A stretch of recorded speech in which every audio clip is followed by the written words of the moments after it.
Hello and welcome to the Healthy Womb. My name is Rachel and this is WombTube. Today I'm talking about period pain and how posture can help. So just to give you an idea of how posture can be so helpful with dealing with your period pain. Every single client of mine has a problem where her womb, this is my lovely model here, is bent either too far forwards or too far back. And unfortunately when this happens, adhesions can occur, and then when you're due for your bleed, she has to do all this moving in order to get the flow out.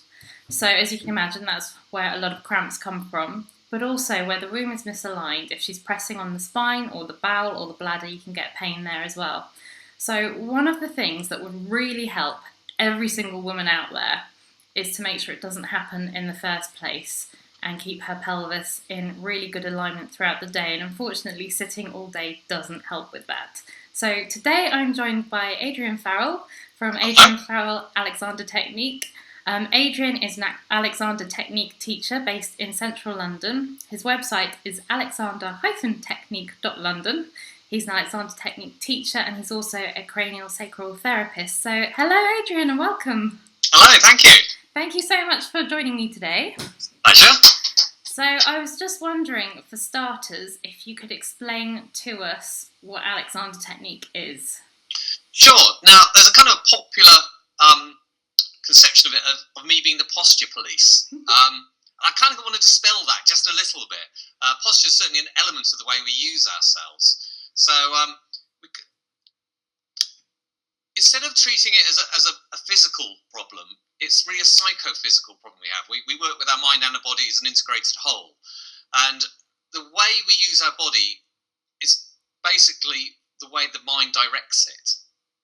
So a lot of time people, they go around life with their internal dial all the way up to 10. They do all their simple everyday activities like that.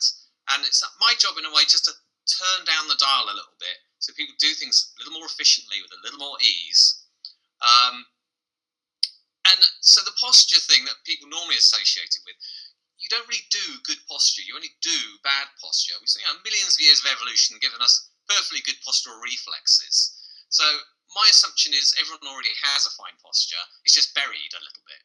That's a nice way to put it, actually. If I can just take away all the layers of rubbish that built out a lifetime of stress and habits that we build up, take those away, like it's a big unlearning, a big forgetting. Mm-hmm. Wherever you end up is fine.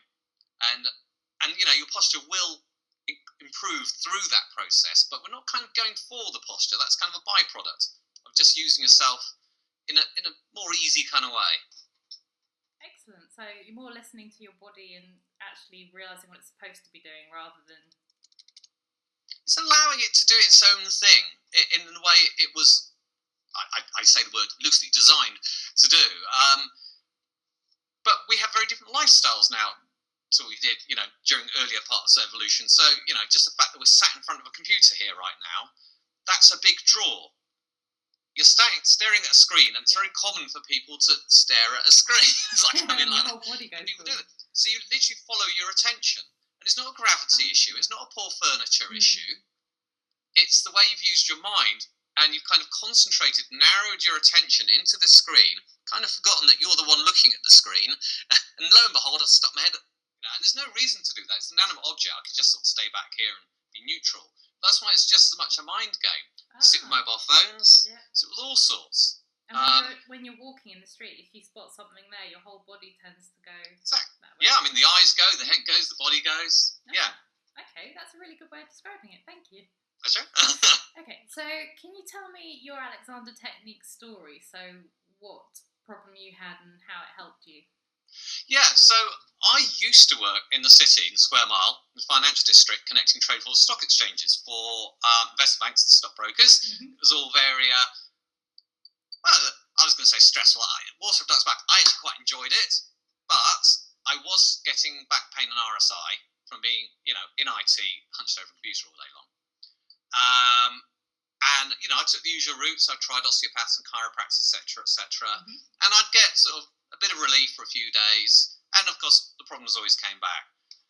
And then random meeting at a party, someone said, "Have you heard of the Alexander Technique?" Well, no, and I looked it up, and something suddenly clicked for me that I was hurting myself. So no amount of going to see an osteopath, for example, was going to change the fact that my behaviour, the way I used myself, was caused, I was self-harming at the end of the day. It's the root cause, isn't it? And that just clicked with me, that idea that what I was doing was causing harm. And maybe it's just my personality. I like the idea of taking self-responsibility. I like the idea of being the boss of myself. So, I didn't like being a passive patient. So I went and tried some lessons. It worked, and I just kind of fell in love with it until sort of a big finger came out of the sky and said, "You, this is what you do with your life." And I went, "Okay, that's what I do." So I went and did a 3-year training, and here I am. Excellent. Well, I'm so glad you're here with us. So moving on then, period pain. The biggest bane of my life is women that are seated all day long. Have you got some tips for us? Yes. It's a shame I don't have a physical model for you. Hopefully we'll put something on the screen so I can show a pelvis. But I like to reframe sitting down as standing up on your bottom.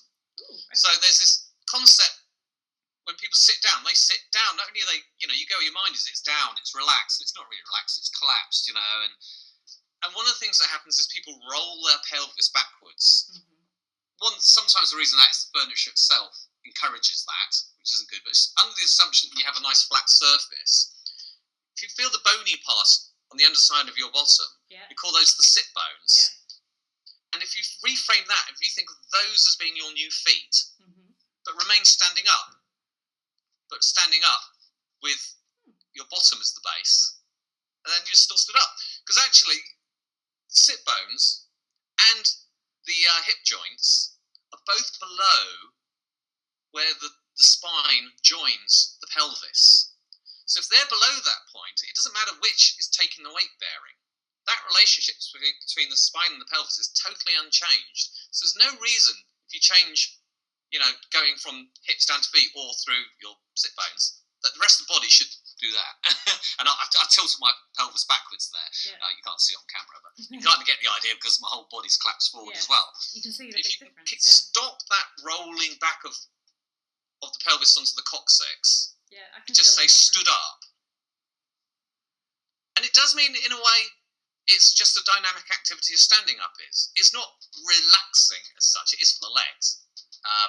But you're still poised, you're still dynamic, you're still light and bright and out there in the world. It's not this dead kind of, which it might be for some people at work, but I challenge you to actually, come up and out and be in your environment and be stood on your bottom in a lively way instead of a collapsed way. And as you were mentioning earlier, I know we were talking just before the video, as soon as the pelvis goes back like that, you slump down and everything gets compressed. It does. Everything gets compressed. And that's the one thing, obviously, you're looking to help to relieve and to recreate that space. So if you're stood up, you've got the length, everything has its space. You're not crunching in with it. Hopefully that will help with the sort of issues maybe some of your watchers are dealing with. Yes, and also any digestive issues down there as well. And breathing. It's all related. If you collapse this whole area, the whole, your breath is affected, your intestines, and then below that for women, it all compacts. And so we just want to keep that length, give it some space. Okay. And then when people are setting up their desks, do you recommend they're in that position when they first set up their desk, so it's at the right place there and then, rather than when we go to desk setups at work, sometimes you can be already collapsed? Yeah, I mean, you've really got to reframe what you think sitting is and what you're doing at work. And I can probably sit like this for quite a long time because I'm used to it. I think the reality is people have to expect to get about and move a little more. I do encourage people to get the teas in for their workmates, gets them up away from the chair. If you use the telephone a lot, get a hands-free kit and just pace around your desk as you talk. It's quite nice. That's a good idea, actually. Yeah. So I mean, although I do think it's great, you can show how to sit really well, and I think basically any flat surface will do. I don't believe in ergonomic furniture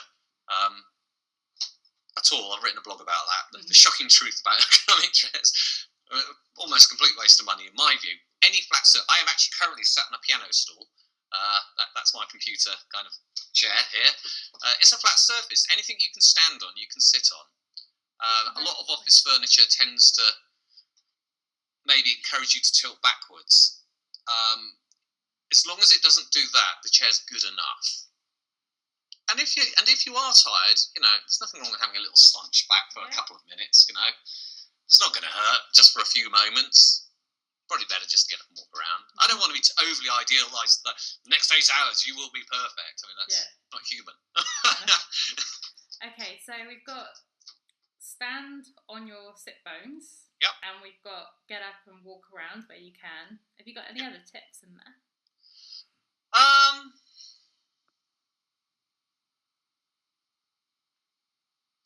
Yeah, I mean, if you're at work and you use the computer, that's just the points I was making earlier about the nature of our awareness, that you follow your line of attention into the screen, and that's going to encourage often people to bend in the middle as well. It's to just work on your spatial awareness. I often use actors as an example because I can't think of better examples sometimes. Then, if you've ever been to the theatre and you've seen a good actor, they really get that sense of owning the stage. Yeah. I mean, they sort of feel the presence. I kind of want to find a pragmatic way there. You don't have to sort of feel like you're an actor or anything, but we do perform everyday tasks. And if you can get a sense, especially of the space above and behind you, and centre yourself in the space, so you can release, because you go where your attention is, if you can just release into your environment and not get drawn into your gizmos and made smaller, just keep yourself out. So sometimes just having a soft focus with the eyes, just being a little aware of the whole screen instead of the narrow point of the one word you're typing or something. So it's just sort of working on your awareness of the space around you, so you're not just narrowed in. Okay. That was a long, quick tip. No, it was good. And it also makes a lot of sense when people say, being present and being centered and really being aware of what's around you more often, because often we are sort of focused in on the tiny little task that's in front of us and not aware of what's actually going around us in the present. Well, so absolutely. I mean, we taught almost from birth that concentration is a good thing, but the problem with that, concentration is a literal, by definition, it's the narrowing of your attention. So if you're narrowing your attention, that means there's an awful lot of stuff you're no longer aware of. Which means you're no longer aware of how the thing that you're trying to get done is getting done.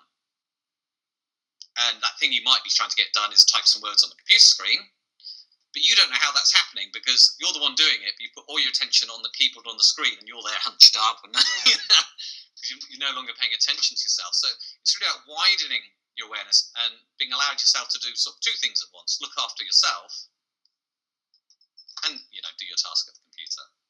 Brilliant.